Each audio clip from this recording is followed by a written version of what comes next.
ప్రతిధ్వనికి స్వాగతం. అసలే వ్యాధుల కాలం, ఆపై వరదల బీభత్సం. తెలుగు రాష్ట్రాల్లో ప్రస్తుత పరిస్థితి ఇది. నిన్న మొన్నటి వరకు వణికించిన డెంగీ విషజ్వరాల కష్టం చాలదన్నట్లు పీకల్లోతు నీటిలో మునిగిపోయాయి జనావాసాలు. రోజుల తరబడి నీళ్లల్లోనే నానుతున్నాయి. ఆ వరదలు, అవి మోసుకువచ్చిన బురద ప్రజారోగ్యానికి సవాళ్లు విసురుతున్నాయి. సాధారణంగానే ఇలాంటి సందర్భాల్లో వాతావరణం మారటమే కాదు, కలుషితమయ్యే నీరు, ముసురుకొచ్చే దోమల దండుతో దాడి చేసే జబ్బులు చాలా ఎక్కువ. అప్పటికే ఉన్న కొన్ని జబ్బులు తీవ్రం కావచ్చు. ఈ విపత్కర పరిస్థితులు ఎలా ఎదుర్కోవాలి? Prevention is better than cure అంటారు. మరి వ్యాధులు ప్రబలే ఈ సమయంలో మన ఆరోగ్యానికి మనమే రక్షగా ఉండాలి. మన జాగ్రత్తలు మనమే తీసుకోవాలి. చాలా వరకు మన ఆరోగ్యం మన చేతుల్లోనే ఉంటుంది. ఇదే అంశంపై నేటి ప్రతిధ్వని చర్చలో పాల్గొంటున్న వారు doctor MV Rao garu, senior consultant physician, doctor Nagur Basha garu, GGH associate professor. Right, ముందుగా ఎంవి రావు గారు, అసలే వర్షాకాలం అనుకుంటే వరదలు ముంచెత్తాయి. ఒక 3-4 రోజుల నుంచి మనం చూస్తూ ఉన్నాం. సాధారణంగా ఇలాంటి సందర్భాల్లో ప్రజారోగ్యానికి ఎదురయ్యే ప్రధాన సవాళ్ళేంటి? ఈనాడు ఈటీవీ ప్రేక్షకులకు మీకు నమస్కారం. మంచి సమయంలో మంచి ప్రోగ్రాం పెట్టారు. ఎందుకంటే ప్రతి సంవత్సరం కూడా ఈ వర్షాకాలంలో మనకి అనేక రకాల వ్యాధులు ఎక్కువగా ఉంటాయి. ప్రతి హాస్పిటల్లో, అది ప్రాథమిక ఆరోగ్య కేంద్రం కావచ్చు, టీచింగ్ హాస్పిటల్ కావచ్చు, ప్రైవేట్ హాస్పిటల్ కావచ్చు, కార్పొరేట్ హాస్పిటల్ కావచ్చు, ప్రతి హాస్పిటల్ కూడా రోగులు కిటకిటలాడుతూ ఉంటారు. ఒక్కొక్కసారి బెడ్స్ కూడా దొరకని పరిస్థితి ఉంటుంది. అటువంటి సందర్భంలో అన్ఫార్చునేట్లీ ఇప్పుడు వర్షం రావటం, వరదలు రావడం జరిగింది. మీరు చూస్తే ఈ సంవత్సరం తెలుగు రాష్ట్రాల్లో ముఖ్యంగా, మన 2 తెలుగు రాష్ట్రాలు ముఖ్యంగా మనకి చికున్ గున్యా, డెంగీ వ్యాధులు చాలా ఎక్కువగా ఉన్నాయి. అక్కడక్కడ టైఫాయిడ్, అదేవిధంగా వైరల్ హెపటైటిస్ ఏ అండ్ ఈ, అది కాకుండా టైఫాయిడ్ మనకి చూస్తున్నాం. ఇవన్నీ కూడా మీరు చెప్పినట్టుగా దోమలు, కలుషితమైన నీరు, ఆహారం వల్ల వచ్చే జబ్బులు. అది వాతావరణం వచ్చే మార్పు వల్ల కొంతమందికి వైరస్ ప్రబలి చాలామందికి కూడా మనకి సీజన్ ఫ్లూ వచ్చి ఆలస్యం చేసిన వారు న్యూమోనియా కింద మారి కొంతమంది చనిపోయిన సందర్భాలు ఉన్నాయి. So pneumonia, bacterial pneumonia, viral pneumonias కూడా మనం చాలా చూస్తున్నాం. అది కాకుండా అక్కడక్కడ ముఖ్యంగా గిరిజన ప్రాంతాల్లో మలేరియా చూస్తున్నాం. ఆల్రెడీ చాలా ఎక్కువ జబ్బున్న తరుణంలో దురదృష్టం కొద్దీ వరదలు రావటం వల్ల ఇంకా ఈ సమస్యలు ఎక్కువ అవకాశం ఉంది. ఎందుకంటే వరదలు వచ్చాయి, వరదలు ఇప్పుడు రిసీడ్ అవుతున్నాయి, అంటే తగ్గిపోయినప్పుడు చాలా చోట్ల గుంటల్లో నీరు నిలిచిపోతుంది. ఇవన్నీ కూడా దోమలకు మంచి ఆవాసాలు, మంచి బ్రీడింగ్ పాయింట్స్ అవుతాయి. దాదాపు 6 రోజుల్లో మళ్ళీ దోమలు విజృంభించినప్పుడు ఆల్రెడీ మన దోమల్లో చికున్ గున్యాను, డెంగీ వైరస్ ఉన్నాయి. కాబట్టి ఈ చికున్ గున్యా, డెంగీ ఎక్కువ అవకాశం ఉంది. అన్ని ప్రాంతాల్లో, గ్రామ ప్రాంతాలు కావచ్చు, పట్టణ ప్రాంతాలు కావచ్చు, నగరాలు కావచ్చు, డెంగీ, చికున్ గున్యా ఎక్కువ అవకాశం ఉంది. వీటికి తోడు మనకి మలేరియా వచ్చే అవకాశం ఉంది. ఇది కాకుండా ఇప్పుడు అనేక చోట్ల నీరు కలుషితం అవుతుంది. ఇలా అయినప్పుడు అతిసార వ్యాధి, గ్యాస్ట్రోఎంటరైటిస్ ముఖ్యంగా పిల్లల్లో, అదేవిధంగా కొంతమంది కలరా కూడా వచ్చే అవకాశం లేకపోలేదు. అది కాకుండా మనకి జాండీస్, అంటే నీటి ద్వారా వచ్చే, కలుషిత నీటి ద్వారా వచ్చే జాండీసు, వైరల్ హెపటైటిస్ ఏ అంటాం, ఈ అంటాం, అవి కూడా ఎక్కువ వచ్చే అవకాశం ఉంది.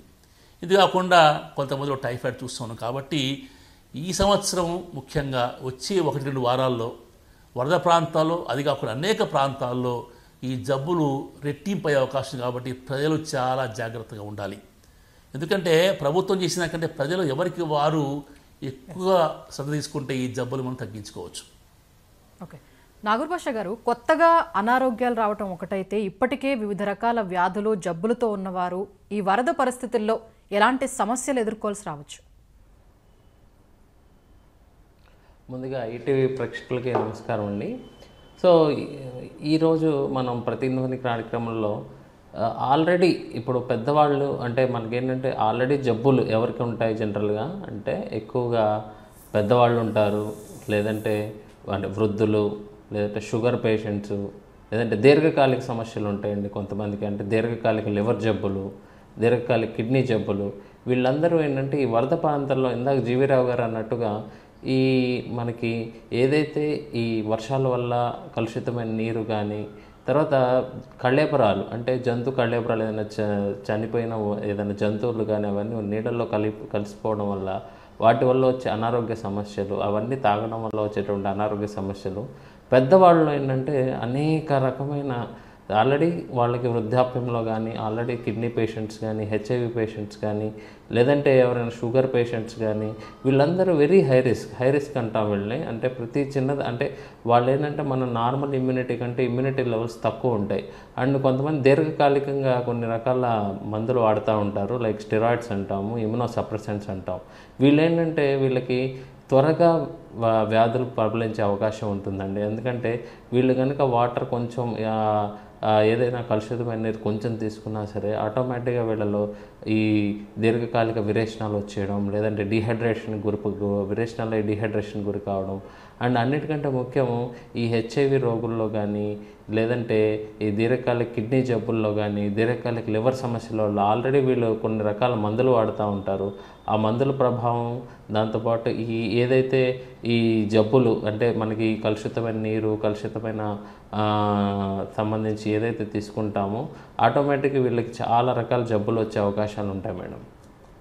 ఓకే, ఎంవి రావు గారు, మనకి సంక్రమించే వ్యాధుల్లో ఇంతకు ముందు డిస్కస్ చేసాం. నీటి కారణంగా వచ్చే జబ్బులు ఏవేంటి, తాగే నీటి విషయంలో జాగ్రత్త తీసుకోవటం వల్ల ఎలాంటి ప్రయోజనాలు ఉంటాయి? జనరల్గా క్యాజువల్గా ఏం చేస్తారంటే వాటరే కదా, నార్మలే కదా అని తాగేస్తూ ఉంటారు. సో వాటర్ని మనం కేర్ఫుల్గా తీసుకోవటం వల్ల ఎలాంటి ప్రయోజనాలు ఉంటాయి? మన దేశంలో వచ్చే అనేక జబ్బుల్లో నీటి ద్వారా వచ్చే చాలా చాలా ముఖ్యము, అదేవిధంగా చాలా కామన్. ఉదాహరణకు మన దేశంలో 5 సంవత్సరాల పిల్లలు కొన్ని లక్షల మంది అతిసార వ్యాధి చనిపోతుంటారు. దానికి కారణం పరిశుభ్రమైన ఆహారం పరిశుభ్రమైన నీరు లేకపోవటమే. అదేవిధంగా ఇందాక చెప్పినట్టు పెద్దవారిలో కూడా నీటి ద్వారా అనేక జబ్బులు వస్తుంటాయి. టైఫాయిడ్ కావచ్చు, ఇందాక చెప్పినట్టు జాండీస్, హెపటైటిస్ A-E కావచ్చు, లేదా పెద్దవారిలో కూడా ఈ గ్యాస్ట్రోఎంటరైటిస్ జబ్బు వచ్చి చాలామంది చనిపోతూ ఉంటారు. సో దీనికి మన దేశంలో సురక్షిత మంచినీరు అందరికీ లభ్యం కాకపోవటమే. బాగా డెవలప్డ్ నేషన్స్లో యూరోప్ కానీ నార్త్ అమెరికా దేశాల్లో ట్యాప్ వాటర్ సురక్షితం, అందరూ ట్యాప్ వాటర్ తాగుతుంటారు. మన దేశంలో ట్యాప్ వాటర్ తాగటం అని మనం ఊహించలేము. ఎందుకంటే ఎక్కడ కూడా మనకి సురక్షిత నీరు ట్యాప్లు అంటే పంపు నీరు దొరకదు మనకి. కాబట్టి మనం అందరం కూడా తప్పకుండా నీరుని బాగా మరగబెట్టి చల్లార్చి వడపోసి తాగుతూ ఉండాలి. లేదా ప్రయాణం చేసినప్పుడు సాధ్యం కాదు కాబట్టి మంచి కంపెనీకి సంబంధించి ప్యాకేజ్ వాటర్, చాలా వరకు మనకి అన్ని ప్రాంతాల్లో కూడా మనకి వాటర్ దొరుకుతుంది, ప్యాకేజ్ వాటర్. ఎందుకంటే ఊళ్ళల్లో కూడా వాటర్ ప్లాంట్స్ అంటే వాటర్ శుద్ధి చేసే ప్లాంట్స్ పెట్టి వాటర్ సప్లై చేస్తారు. ఆ వాటర్ మనం తాగాలి. ముఖ్యంగా ఈ సందర్భంలో ఈ వర్షాకాలంలో నీరు ఎక్కువ కలిసి అవుతుంది కాబట్టి తప్పకుండా పరిశుభ్ర నీరు మాత్రమే తాగుతూ ఉండాలి. ఇలా తాగటం వల్ల మీరు అనేక ప్రమాదకరమైన జబ్బుల నుంచి తప్పించుకోవచ్చు. చాలామంది నీరే కదా అని చాలామంది పట్టించుకోవాలి. అది కాకుండా చాలామంది ఏం చేస్తారంటే వంటకు నీరు కూడా సరే పరిశుభ్ర నీరు వాడరు. అది కూడా ముఖ్యం. పాత్రలు కడిగేటప్పుడు కూడా శుభ్ర నీరుతోనే పాత్రలు కడుగుతూ ఉండాలి. తప్పకుండా ఆహారం ముందు, తినే ముందు, అదేవిధంగా బాత్రూమ్కి వెళ్ళొచ్చిన తర్వాత మీరు తప్పకుండా శుభ్రంగా చేతులు కడుక్కోవాలి. వ్యక్తిగత పరిశుభ్రత, హ్యాండ్ హైజీన్ చాలా ముఖ్యం. ఇలా చేయటం వల్ల ఇందాక మనం అనుకున్న జబ్బులన్నింటినీ కూడా మనం నిరోధించుకోవచ్చు. ఎందుకంటే డెవలప్డ్ కంట్రీస్లో ఈ జబ్బులు మనకు కనపడవు. మన దేశంలో అదే థర్డ్ వరల్డ్ కంట్రీస్లో చాలా దేశాల్లో నీటి ద్వారా వచ్చే జబ్బుల వల్ల అనేక మంది చనిపోతున్నారు. అనేక మంది హాస్పిటల్ చేరి ఆ బిల్స్ కట్టుకోలేక చాలా ఆర్థికంగా చితికిపోతున్నారు. అదేవిధంగా కొంతమంది ప్రాణాలు కూడా కోల్పోతున్నారు, ముఖ్యంగా పిల్లలు, వృద్ధులు. కాబట్టి నీటి విషయంలో ముఖ్యంగా ఈ కాలంలో చాలా జాగ్రత్తగా ఉండాలి. ఓకే, నాగూర్ బాషా గారు, ఇప్పుడున్న ప్రజెంట్ సిచ్యువేషన్స్లో బయట మనం విష జ్వరాలు చాలా చూస్తూ ఉన్నాం. ఇలాంటి సందర్భాల్లో వచ్చే విష జ్వరాలు సాధారణ జ్వరాలకు తేడా తెలుసుకోవటం ఎలా? శరీరంలో ఎలాంటి లక్షణాలు కనిపిస్తే తక్షణం అప్రమత్తం కావాలి? జనరల్గా మేడం ఏదైతే ఇప్పుడు ఉన్నటువంటి పరిస్థితుల్లో మామూలుగా జ్వరాలు అనేవి వైరల్ ఫీవర్స్ అంటే ఇప్పుడు మామూలుగా మనకి వాటరు లేదంటే ఈ వాటర్ బాడీస్ ఎక్కడైతే స్టాగ్నెంట్ అయిపోతాయో దానివల్ల దోమలు లేదంటే దోమలకు సంబంధించి ఏదన్నా చిన్న చిన్న క్రిమికీటకాలు లేదంటే ఈ మధ్యకాలంలో ఎక్కువగా ఏంటంటే మేము మొన్ననే రీసెంట్గా మనం కేరళలో కూడా ఒక చిన్న అవుట్ బ్రేక్ కూడా చూసాం. దాన్ని బ్రెయిన్ ఈటింగ్ అమీబా అంటాము. అదేంటంటే అమీబా అనే ఒక చిన్న ప్రోటోజోవా అనేది నెగ్లేరియా ఫ్లోరీ అనే ఒక ఆర్గానిజం అనమాట. అది మన ముక్కుల ద్వారా లేదంటే కొంతమందికి ఏంటంటే ఆ శ్వాస ద్వారా వెళ్ళి బ్రెయిన్లోకి వెళ్ళే అవకాశం ఉంది. దాన్ని బ్రెయిన్ ఈటింగ్ అమీబా. అది కొంచెం రేర్ కండిషన్. కాకపోతే ఈ స్విమ్మింగ్ పూల్స్ కానీ వాటర్ కంటామినేటెడ్ ఏరియాలో మనం స్విమ్మింగ్ చేసినా వస్తూ ఉంటుంది. ఇది రేర్గా వస్తూ ఉంటుంది. దానివల్ల ఏంటంటే జనరల్గా తలనొప్పి రావడం, లేదంటే వాంతులు అయిపోవడం, లేదంటే మెదడు వాపు లక్షణాలు అనమాట. మనిషి అన్కాన్షియస్ అయిపోవడం, పిచ్చి పిచ్చిగా మాట్లాడడం ఇలా ఉంటుంది. ఇన్ జనరల్గా అయితే మనకి ఈ కాలంలో వచ్చే అంటే ఈ వాటర్ బార్న్ డిసీజెస్ వల్ల వచ్చేటటువంటి లక్షణాలు జనరల్గా తరచూ ఎక్కువగా చూసే ఏంటంటే మా క్లినికల్ ప్రాక్టీస్లో కూడా ఎక్కువగా నీళ్ళ విరేచనాలు ఎక్కువగా అవుతూ ఉండడం, అంటే ఈ వాటర్ తాగంటే కలరా, లేదంటే టైఫాయిడ్ మూలాన వచ్చే జ్వరం, తర్వాత విపరీతమైన బ్లడ్ మోషన్స్ ఈ మధ్యకాలంలో ఎక్కువ చూస్తూ ఉంటున్నాం మేడం. అందులో మెయిన్ వచ్చేసి ఈ అమీబియాసిస్ వల్ల మనకి డిసెంట్రీ అంటాం, అంటే బ్లడ్ మోషన్స్ అవుతూ ఉండడం, లేదంటే ఇప్పుడు హెపటైటిస్ ఈ వైరస్ రీసెంట్గా ఒక చిన్న అవుట్బ్రేక్ కూడా అయింది మా ఏరియాలో. ఇది కూడా ఏంటంటే ఈ వాటర్ కంటామినేషన్లో కూడా వచ్చేటటువంటి హెపటైటిస్ ఈ వైరస్ వల్ల కామన్గా జాండీస్ పేషెంట్స్ చాలామంది జాండీస్తో వస్తూ ఉంటారు. ఇవన్నీ ఏంటంటే సెల్ఫ్ లిమిటింగ్, అంటే కొంతకాలమే ఉంటాయి, దానంతటా అవే తగ్గిపోతాయి. కాకపోతే కొంతమంది ఇందాక అన్నట్టు వృద్ధాప్యంలో కానీ, లేదంటే వేరే వేరే జబ్బులు, అంటే దీర్ఘకాలిక జబ్బులు ఉంటాయి కదా, కిడ్నీ పేషెంట్స్ కానీ, లివర్ పేషెంట్స్ కానీ, ఎవరైతే హెచ్ఐవి రోగం, వీళ్ళలో ఏంటంటే ఈ జబ్బుల ప్రభావం ఇంకా ఎక్కువైపోతూ ఉంటుందన్నమాట. సో కాబట్టి ఏదైతే ఇప్పుడు వచ్చే లక్షణాలు సాధారణ వాతావరణంలో వచ్చిన లక్షణాలకి ఇప్పుడు వచ్చే వాటికి ఏంటంటే జనరల్గా కొంత తీవ్రత ఎక్కువయ్యే అవకాశం ఉంటుంది. అందులో ఏంటంటే మోతాదు, అంటే ఏదైతే బ్యాక్టీరియా యొక్క మోతాదు కానీ, లేదంటే ఏదైతే వాటర్ బార్న్ డిసీజెస్ సంబంధించి వచ్చే మోతాదు కానీ ఎక్కువ అవుతే అవకాశం ఉంటుంది. కాబట్టి వీళ్ళకి చాలా రకాల సమస్యలు వచ్చే అవకాశాలు ఉన్నాయి. కాబట్టి మిక్స్డ్ ఇన్ఫెక్షన్స్ అంటాం, ఒక్కోసారి డెంగ్యూ వాడికి మలేరియా రావచ్చు, లేదంటే డెంగ్యూ వాడికి అమీబియాసిస్ రావచ్చు. ఇలా రకరకాల మిక్స్డ్ ఇన్ఫెక్షన్స్ వల్ల లక్షణాలు అనేక రకాలుగా కనబడవచ్చు. అండ్ ఈ మధ్య కాలంలో ఎక్కువగా మేము చూస్తుంది ఏంటంటే మేడం, ఎక్కువగా కడుపు నొప్పి, విపరీతమైన కడుపు నొప్పి అనమాట. కొంతమందికి ఈ మోషన్స్ అవ్వడంతో పాటు కడుపులో నొప్పి తీవ్రంగా, ఈ డెంగ్యూ జ్వరాల్లో కూడా కడుపు నొప్పి, జనరల్ ఫీవరు, ప్లేట్లెట్స్ ఒకటే చూస్తూ ఉంటారు. కానీ ఈ మధ్యకాలంలో కడుపు నొప్పి, ఎందుకంటే మిసెంట్రిక్ ప్యానిక్లైటిస్ అంటున్నాం, ఇది కూడా ఏంటంటే బ్లడ్ సప్లై కొద్దిగా తగ్గిపోవడం పేగులకి, దానివల్ల వస్తూ ఉంటుంది. సో ఇలా రకరకాల లక్షణాలతో రావచ్చు, జ్వరం కానీ, అలసట కానీ, ఆయాసం కానీ. సో మనం ఎప్పుడు అప్రమత్తం అవ్వాలి అంటే కంపల్సరీగా మనకి జ్వరం అనేది కంటిన్యూగా హై గ్రేడ్ ఫీవర్స్ వస్తూ, దాంతోపాటు ఫిట్స్ రావడం, లేదంటే విపరీతమైన వాంతులు వచ్చేయడం, మోషన్స్ ఒకే రోజు ఒక 20-30 సార్లు మోషన్స్ వచ్చేయడం, లేదంటే తలనొప్పి, దాంతోపాటు మనకి పిచ్చి పిచ్చిగా మాట్లాడడం, లేదంటే ఫిట్స్ లాగా రావడం, అన్కాన్షియస్ అయిపోవడం, ఇవన్నీ ఏంటంటే ఎంకెఫలైటిస్ లక్షణాలు అనమాట. సో కాబట్టి ఈ కాలంలో మనం అత్యంత జాగ్రత్తగా చూసుకోవాల్సింది ఏంటంటే కలుషితమైన నీరుని మనం తాకుండా ఉండాలి. ఇది చాలా అవసరం మేడం. రైట్. ఎంవి రావు గారు, మరీ ముఖ్యంగా వృద్ధులు, చిన్నారులు ఉన్నవాళ్ళు ఆహారం పరంగా ఎలాంటి జాగ్రత్తలు తీసుకోవాలి? ఎందుకంటే ఇప్పుడున్న సిచ్యువేషన్లో ఒక 3-4 డేస్ నుంచి తెలుగు రాష్ట్రాల్లో పరిస్థితి, వరద ప్రభావిత ప్రాంతాల్లో ఆహారాన్ని సరఫరా చేస్తూ ఉన్నారు. సో దొరికింది తినాల్సిన ఈ సిచ్యువేషన్స్లో ఆరోగ్యం ఎలా కాపాడుకోవాలి? ఇందాక మనం అనుకున్నట్టుగా నీటి ద్వారా వచ్చే వ్యాధులు కాకుండా ఆహారం ద్వారా కూడా చాలా వ్యాధులు మనం చూస్తూ ఉంటాం. ముఖ్యంగా ఇటువంటి విపత్తుల పరిస్థితుల్లో ఏమవుతుందంటే ఆహారం నిల్వ ఉంచే సదుపాయం ఉండకపోవచ్చు. అందుకనే తాజాగా వండిన వేడి ఆహార పదార్థాలే వీళ్ళకి సప్లై చేయాలి. ముఖ్యంగా వృద్ధులకు, పిల్లలకు ఇందాక డాక్టర్ చెప్పినట్టు వారికి ఇమ్యూనిటీ తక్కువ ఉంటుంది కాబట్టి వారికి తొందరగా జబ్బులు వచ్చే అవకాశం ఉంది. కానీ వారి విషయంలో ఇంకా జాగ్రత్తగా ఉండాలి. తాజా వేడి ఆహారం, పరిశుభ్రమైన నీరు అందిస్తేనే వారికి జబ్బులు లేకుండా ఉంటాయి. అదే కొంతమంది ఏం చేస్తారంటే ఒకే దగ్గర ఆహారం నిల్వ ఉంచుకుంటారు. ముఖ్యంగా ఇట్లా ఆహార కొరత ఏర్పడినప్పుడు ఏం చేస్తుంటే చాలామంది ఆశతో ఎక్కువ ఆహారం తీసుకొని నిల్వ ఉంచి తింటుంటారు. ఇప్పుడు మనకి ఎలక్ట్రిసిటీ చాలా చోట్ల లేదు ఈ వరదల వల్ల. అటువంటి ప్రదేశాల్లో ఈ ఆహారం నిల్వ ఉంచడం వల్ల దాంట్లో ఇన్ఫెక్ట్ చేసే అవకాశం ఉంది. అందులో టాక్సిన్స్ ఫామ్ అయ్యి, అందులో బ్యాక్టీరియా ఉంటాయి, టాక్సిన్స్ ఫామ్ అయ్యి చాలామంది కూడా ఈ అతిసార వ్యాధి, విరేచనాలు, వాంతులు అయ్యి చాలా డిహైడ్రేషన్ పోయి చనిపోయే అవకాశం ఉంది. కాబట్టి తప్పకుండా అందరూ తాజా ఆహారం, ఫ్రెష్ ఫుడ్డే తింటూ ఉండాలి. సో ఈ విషయంలో ఆహార సప్లై స్వచ్ఛంద సంస్థలు కానివ్వండి, ప్రభుత్వం కానివ్వండి చాలా జాగ్రత్తగా వ్యవహరించాలి.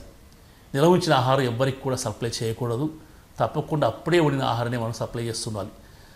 తప్పని పరిస్థితిలో ఒకవేళ అటువంటి ఆహారం ఎక్కువాల్సి వస్తే తప్పకుండా దాన్ని ఫ్రిడ్జ్లో నిల్వ ఉంచిన ఆహారం మనం ఇస్తూ ఉండాలి. లేకపోతే చాలామందికి ఈ ఇన్ఫెక్షన్, అంటే ఆల్రెడీ ప్రీఫామ్ టాక్సిన్ వల్ల చాలామందికి అతిసార వ్యాధి వచ్చే అవకాశం ఉంది. లేదా మనం తిన్న ఆహారం బ్యాక్టీరియా ఉండటం వల్ల కొన్ని రోజుల తర్వాత దాని ద్వారా గ్యాస్ట్రైటిస్ కావచ్చు, అమీబియాసిస్ కావచ్చు, గ్యాడిస్ కావచ్చు, లేదా ఇతర జబ్బులు వచ్చే అవకాశం ఉంది. కాబట్టి ప్రజలు కూడా దీన్ని గమనించి తప్పకుండా ఆహార విషయంలో జాగ్రత్తగా ఉండాలి. ముఖ్యంగా పిల్లల వృద్ధుల విషయంలో ఇంకా జాగ్రత్తగా ఉండాలి. ఓకే, నాగూర్ బాషా గారు, ఈ సీజన్లో నీరు నిల్వ ఉండటం అనేది, లేకపోతే దట్టంగా మొక్కలు ఉండటం, చెత్తా చెదారం, ఓపెన్ డ్రైనేజ్ వంటివి ప్రతి చోట మనకి ఈ సీజన్లో ఎక్కువ కనిపిస్తూ ఉంటాయి. సో మనం ఏం చేస్తామంటే దోమే కదా, చిన్నదే కదా అని చాలా నిర్లక్ష్యం చేస్తూ ఉంటాం. దోమలు కుట్టడం వల్ల ఏ జబ్బులు వస్తున్నాయి, దాని ప్రభావం మన ఆరోగ్యంపై ఎలా ఉంటుంది? అవును మేడం, నిజంగా ఇప్పుడు ఈ మధ్యకాలంలో ఏంటంటే మనం కామన్గా చూస్తూ ఉంటాం, దోమలే కదా అని చెప్పేసి, అంటే చిన్న చిన్నవి కానీ చాలా నిర్లక్ష్యాలు వహిస్తూ ఉంటాం. కానీ దీనివల్ల అనేక రకాలటువంటి ఇబ్బందులు మనకి వచ్చే అవకాశాలు ఉంటాయి. కామన్గా ఏంటంటే మన ఇంటి దగ్గర సింపుల్గా ఏంటంటే మనం పక్షులు అవి తాగుతాయని చెప్పేసి వాటర్ కొంచెం స్టోర్ చేసి పెడతాం. కానీ అది కనుక మనం రెగ్యులర్గా క్లీన్ చేయకపోతే అందులో వెళ్ళి మనం ఏదైతే ఈ మస్కిటో లార్వా ఉందో ఆ లార్వే అనేది డెవలప్ అయిపోయి అక్కడే ఫామ్ కావచ్చు. అంటే అదే మన ఇంటికి ఇబ్బంది కలగవచ్చు అనమాట. తర్వాత రెండోది ఏంటంటే మన ఇంటి చుట్టుపక్కల చిన్న చిన్న గుంటలు ఉంటాయి. ఆ గుంటల్లో కూడా వాటర్లా నిల్వ ఉండిపోవచ్చు, దాని నుంచి కూడా వచ్చేయచ్చు. మన ఇంటి పక్కనే చెత్త చెదారం ఉంటుంది, దానివల్ల కూడా అక్కడ ఉన్నటువంటి వాటర్ అందులో కూడా ఈ లార్వే అవి వచ్చేయచ్చు అనమాట. సో కాబట్టి మనకి ఈ మస్కిటో బార్న్ డిసీజెస్ ఏంటంటే మనకి ఏదైతే దోమలో రకరకాల దోమలు ఉంటాయి. అందులో ఈడిస్ ఉంటుంది, క్యూలిక్స్ ఉంటుంది, లేదంటే ఎనాఫిలస్ మస్కిటో అని ఉంటుంది. అందులో మేజర్గా వచ్చేసి మేడం ఇప్పుడు మనకి ఎనాఫిలస్ మస్కిటో కనుక తీసుకుంటే మలేరియా జ్వరం మనం చూస్తూ ఉంటే మలేరియాలో వస్తే సింపుల్ మలేరియాగా వస్తుంది, లేదంటే కాంప్లికేటెడ్ మలేరియా అంటాం. కాంప్లికేటెడ్ అంటే అది మన బాడీలో ప్రతి చోట ఎక్కడైనా ఏదైనా పార్ట్స్ ఎఫెక్ట్ కావచ్చు. అందులోనూ మెయిన్ అది లివర్ ఎఫెక్ట్ కావచ్చు, లేదంటే బ్రెయిన్ ఎఫెక్ట్ కావచ్చు, లేదంటే బ్లడ్లో బ్లడ్ బార్న్ ఇన్ఫెక్షన్ వచ్చి సెప్సిస్ అంటాము, లేదంటే metabolic acidosis, severe metabolic acidosis అంట. సో ఇలా కాంప్లికేటెడ్ మలేరియా కనుక వచ్చిందంటే పేషెంట్ ఒక్కొక్కసారి సెర్బ్రల్ మలేరియా అంటాం, బ్రెయిన్ ఒక్కసారిగా డ్యామేజ్ అయిపోతూ ఉంటుంది. సో ఇవి కనుక మనం ఎర్లీ కనుక డిటెక్ట్ చేయకపోతే ఈ ఎనాఫిలస్ మస్కిటో జాతిని మనం కనుక నశించకపోతే మాత్రం ఖచ్చితంగా దానివల్ల చాలా ఇబ్బందులు కోరుకుంటూ ఉంటాం. ఇప్పుడు అదే కాకుండా ఇప్పుడు మలేరియానే కాకుండా కామన్గా మనం చూస్తూ ఉంటాం ఈ చిన్న దోమే కదా అని మనం వదిలేస్తే ఇంకా ఎక్కువగా ఈ డెంగ్యూ జ్వరాలు కానీ, చికెన్ గున్యా కానీ, అండ్ ఈ మధ్యకాలంలో జికా వైరస్ అని చెప్పేసి వచ్చింది, ఇది కానీ ఓకే. తర్వాత ఎల్లో ఫీవర్స్, చిన్న చిన్న ఫీవర్స్, అండ్ వెస్టర్న్లో కనుక చూస్తే కామన్గా వెస్ట్ నైల్ ఫీవర్ అని చెప్పేసి అది క్యూలక్స్ మస్కిటో ద్వారా వస్తుంది. ఏదైతే ఈ డెంగ్యూ, చికెన్ గున్యా ఇవన్నీ ఏంటంటే ఈడిస్ అనే ఒక రకం జాతి, అంటే ఈ దోమల్లోనే రకాలు ఉంటాయి అనమాట. దాన్ని బట్టి నామకరణం చేస్తూ ఉంటారు. మేబీ ఎనాఫిలస్సా, ఈడిసా, క్యూలిక్స్, అది దాని యొక్క షేప్ దాన్ని బట్టి.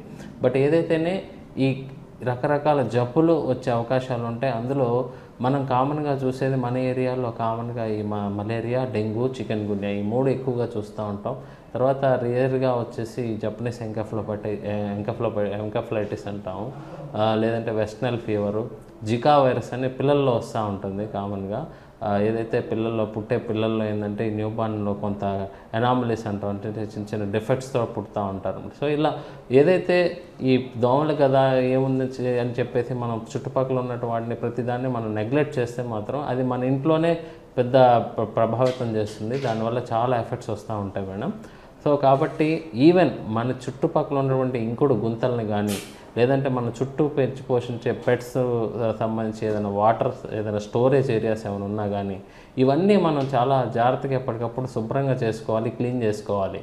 అప్పుడే మనకి దోమల స్టోరేజ్. దాంతోపాటు కంపల్సరీ దీనికి ఒక గవర్నమెంటే ఖచ్చితంగా చేయాలని కాదు, ఫస్ట్ మనలో నుంచే మంచి మార్పు రావాలి. మనలో నుంచే మన చుట్టుపక్కల ఉన్నట్టు ఒక ఫ్యామిలీ మెంబర్స్ ఒకళ్ళు తీసుకోవడం కాదు, చుట్టుపక్కల ఫ్యామిలీ అంతా ఒక కాలనీ లాగా ఏర్పడి ఎక్కడెక్కడైతే ఇంకుడు గుంటలు ఉన్నాయో, ఎక్కడెక్కడైతే నీరు ఎక్కువ నిల్వ స్టోరేజ్ అవుతుందో ఆ ప్రాంతాలను ఎప్పటికప్పుడు క్లీన్ చేసుకోవాలి. గవర్నమెంట్కి మనం సపోర్ట్ చేస్తూ ఉండాలి.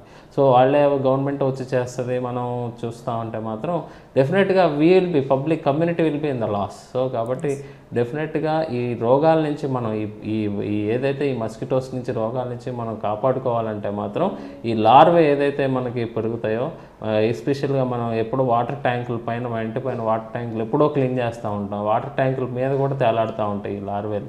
సో కాబట్టి ముందు మన ఇంట్లో శుభ్రం చేసుకుందాం, మన చుట్టుపక్కల ఉన్నటువంటి ఇంకుడు గుంతలు శుభ్రం చేసుకుందాం. లేదంటే ఎక్కడైనా వాటర్ స్టోరేజ్ ఏరియాస్ ఎక్కువ కాలం కనుక ఉందంటే ఖచ్చితంగా గవర్నమెంట్ బాడీస్ని మనం అడ్రస్ చేస్తూ వాళ్ళు వచ్చి క్లీన్ చేసుకుంటే, మున్సిపాలిటీ వాళ్ళు కానీ వచ్చి క్లీన్ చేసుకుని దానివల్ల ఈ దోమల ద్వారా ప్రభావితం చేసేటటువంటి మేజర్ వ్యాధిని మనం కాపాడుకోవచ్చు మేడం. ఓకే. ఎంవీరావు గారు, వరద ప్రభావిత ప్రాంతాల్లో మొత్తానికి ముందు జాగ్రత్తగా ఔషధాలు, టీకాలు అందించడం ద్వారా అనారోగ్యాలను నియంత్రించే అవకాశం ఉందా? తప్పకుండా ఉంది. ఆల్రెడీ మనం చూస్తున్నారు, 2 రాష్ట్ర ప్రభుత్వాలు కూడా అనేక ఏర్పాట్లు చేస్తుంది. ఎందుకంటే వీళ్ళందరూ కూడా హై రిస్క్ కింద వస్తారు.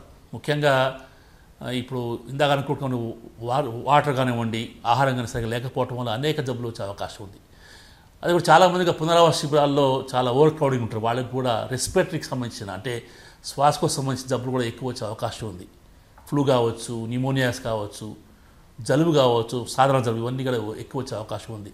కొంతమందిలో ఈ ఫ్లూ జ్వరాలు కానివ్వండి, ఇతర న్యూమోనియాలు ప్రాణాల మీదకి వచ్చే అవకాశం ఉంది. కాబట్టి ప్రభుత్వం వీటికన్నిటికీ ఏర్పాటు చేసింది. కొంతమందికి ఒక్కోసారి ఇటువంటి సందర్భాలు కలరా కూడా అవుట్ బ్రేక్ వచ్చే అవకాశం ఉంది. అటువంటి సందర్భాలు ఉంటే తప్పకుండా గవర్నమెంట్ వ్యాక్సిన్ ఇస్తుంది. అది కాకుండా ఈ దోమలు ఎక్కువైనప్పుడు ఈ ప్రాంతాల్లో డెంగీ, చికెన్ గున్యా ఇవి వస్తుంటాయి. ఇలా వచ్చినప్పుడు చాలామంది సెల్ఫ్ మెడికేషన్ వాడుతుంటారు, పెయిన్ కిల్లర్స్. అవి ముఖ్యంగా డెంగీలో పెయిన్ కిల్లర్స్ వాడకూడదు. ప్రభుత్వ డాక్టర్ ఉన్నారు, వారు సరైన పరీక్షలు చేస్తారు, సరైన మందులు ఇస్తారు, అలా వాడుతూ ఉండాలి. అది కాకుండా ఈ వరద ఎక్కువ ఉన్నప్పుడు చాలామంది ఫంగస్ వ్యాధులు వస్తాయి. మీకు డయాబెటీస్ పేషెంట్స్ ఈ వరదలు నడిచినప్పుడు కాళ్ళకి వేళ్ల మధ్యలో ఇన్ఫెక్షన్ వచ్చి ఫంగస్ కావచ్చు, ఒక్కోసారి అక్కడ నుంచి స్కిన్ బ్రేక్ బ్యాక్టీరియల్ ఇన్ఫెక్షన్ వచ్చేసి ఫుట్ ఇన్ఫెక్షన్ కాళ్ళు కూడా కోల్పోయే అవకాశం ఉంది. కాబట్టి ఇన్ఫెక్షన్ రాకుండా జాగ్రత్తగా కాపాడుకోవాలి. చాలామంది మనం చూస్తున్న ఊళ్ళల్లో ఈ వేళ్ల మధ్యలో ఫంగస్ వ్యాధి వస్తుంది. దానికి యాంటీ ఫంగల్ క్రీమ్స్ వాడుతూ ఉండాలి. ఇది కాకుండా ఈ సందర్భంలో చాలామందికి చర్మ వ్యాధి కూడా ఎక్కువ వచ్చే అవకాశం ఉంది. సో ఇవన్నీ కూడా ప్రభుత్వ వైద్యులు చూస్తూ వారికి సరైన వైద్యం అందిస్తూ ఉంటారు. అవసరమైతే వీరికి ప్రొఫైలాక్టిక్గా కొంతమందికి ఎక్కువ రిస్క్ ఉన్న వాళ్ళకి ఫ్లూ వ్యాక్సిన్, అదేవిధంగా కలరా వ్యాక్సిన్ ఇచ్చే అవకాశం ఉంది. ఇంకొక ముఖ్య విషయం, మన రాష్ట్రాల్లో కొత్తగా స్క్రబ్ టైఫస్ కనబడుతుంది. స్క్రబ్ టైఫస్ అనేది ఒక చిన్న దాన్ని మనం ఒక చిన్న కీటకం కుట్టడం ద్వారా వస్తుంది. చిన్న పుండు అవుతుంది కొంతమందిలో. తర్వాత జ్వరం వచ్చి అనేక అవయవాలు దెబ్బతినే అవకాశం ఉంది. దానికి సింపుల్ డాక్సిసైక్లిన్ మందుతో తగ్గుతుంది. కానీ డయాగ్నోస్ ఆలస్యం అయితే అనేక అవయవాలు దెబ్బతిని చనిపోయే అవకాశం ఉంది. కాబట్టి మనం డెంగీ, చికున్గున్యాతో పాటు ఈ జబ్బు కూడా వైద్యులు కానివ్వండి, ప్రజలు కూడా గుర్తుంచుకోవాలి. స్క్రబ్ టైఫస్ అనేది చాలా కామన్. దానికి పారామర్శ గుర్తిస్తే చాలా చిన్న యాంటీబయాటిక్ ద్వారా నయం చేయొచ్చు. ఆలస్యం అయితే చాలా పెద్ద ట్రీట్మెంట్, ఒక్కోసారి ప్రాణాలు కూడా కోల్పోయే అవకాశం ఉంది. కాబట్టి అది కూడా వైద్యులు, ప్రజలు గుర్తుపెట్టుకోవాలి. సో ఏది ఏమైనా ఈ ఆపత్కాలంలో ఆల్రెడీ వర్షాకాలం జబ్బులు ఎక్కువ ఉన్నాయి, ఇంకా జబ్బులు ఎక్కువ అవకాశం ఉంది. ప్రభుత్వం తప్పకుండా సహాయం చేస్తుంది. ప్రభుత్వమే కాకుండా ప్రజలు కూడా వ్యక్తిగత పరిశుభ్రత పాటించాలి, నీటి విషయంలో చాలా జాగ్రత్త వహించాలి, అదే ఆహార విషయంలో చాలా జాగ్రత్త వహించాలి. ఏమాత్రం సిమ్టమ్స్ ఉన్నా, అది డెంగియా, చికెన్ గున్యా, మలేరియానా, టైఫాయిడా, వాళ్ళు నిర్ధారించుకోకుండా వైద్యులు కలవాలి. సెల్ఫ్ మెడికేషన్, సొంతంగా మందులు వాడటం, యాంటీబయాటిక్స్ వాడకూడదు. మనం చూస్తాం చాలామంది జలుబు రాగానే యాంటీబయాటిక్ వాడతారు, జలుబు వైరల్ జబ్బు. ఫ్లూ రాగానే యాంటీబయాటిక్ వాడతారు, ఫ్లూ కూడా వైరల్ జబ్బు. అలా యాంటీబయాటిక్స్ వాడటం ప్రమాదం. అదే వైద్యం సంపాదించి దానికి సరైన యాంటీవైరల్ మందులు వాడాలి. చాలామంది జలుబుకి ట్రీట్మెంట్ ఎక్కువ అవసరం లేదు. ఫ్లూకి మాత్రం ముఖ్యంగా పెద్దవారిలో, చిన్నవారిలో, ప్రెగ్నెంట్ ఉమెన్లో, ఇందాక మనం అనుకున్నట్టుగా హై రిస్క్ గ్రూప్లో తప్పకుండా యాంటీవైరల్ మందులు వాడుతూ ఉండాలి. ఓకే, రైట్ అండి. ధన్యవాదాలండి ఎంవీరావు గారు, నాగూర్ భాషా గారు. ఏదైతే వర్షాకాలంలో వచ్చే ఈ జబ్బులు ఉన్నాయో ఖచ్చితంగా స్వీయ జాగ్రత్తలు తీసుకోవాలి. ఎవరో వస్తారో గవర్నమెంట్ చేస్తుందని చూడకుండా, అట్లాగే ఇంట్లో నీటిని నిల్వ చేయకుండా చూసుకోవాలి. దోమలు, ఈగలు రాకుండా, ముఖ్యంగా వృద్ధుల్ని, చిన్నపిల్లల్ని చాలా జాగ్రత్తగా చూసుకోవాలనేది డాక్టర్ చెప్తూ ఉన్నారు. ఇది వాటి ప్రతిధ్వని.